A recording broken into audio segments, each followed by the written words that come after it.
31 years of marriage, a couple madly in love, close with their family and ready to retire. We have a better picture of Joel Guy Sr. and Lisa Guy 4 years after they were murdered in their Knoxville home.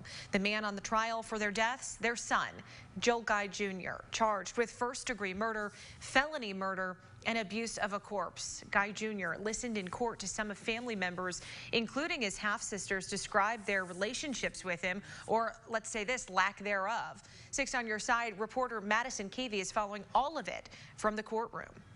And Madison, today, jurors heard about Joel Sr. and Lisa beyond this crime. What they hear. Hey, Summer. Yeah, they learned about their personal lives, and they heard it from Joel Guy Sr.'s daughters and his sisters. The man at the center of this trial, Guy Jr., well, he wasn't someone the family knew very well. He lived in Baton Rouge.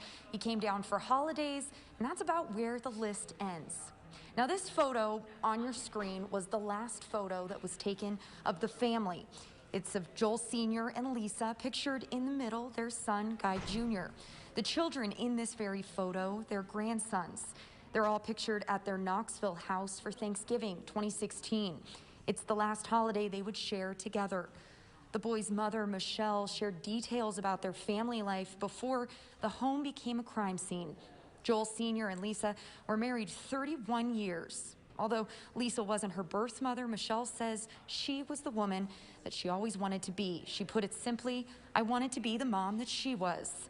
And it's these kinds of details that are important because it's through these stories we learned more about Guy Jr. He didn't interact with the rest of his family. He was financially dependent on his parents and didn't come around often. And when he did, he never smiled and spent more time in his bedroom, according to his half-sister, Michelle.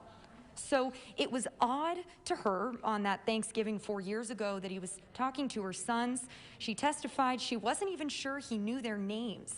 He wasn't hidden in his room at that Thanksgiving, but instead interacting with their family. There was a little bit of tension, and so when everyone was inside and it was just... I'm sorry? I'm sorry. It was just me and Dad and myself. That was bad grammar. It was just me and Dad. We were out on the porch, and he said that Lisa hadn't told Joel Michael, and that you could feel like that was what was causing the little bit of tension inside the house. Days later, inside the house would become a crime scene. The state telling jurors today there was blood in nearly every room. You're seeing now body cam video that was taken on that welfare check just a day after, the same day rather, that Lisa didn't show up for work.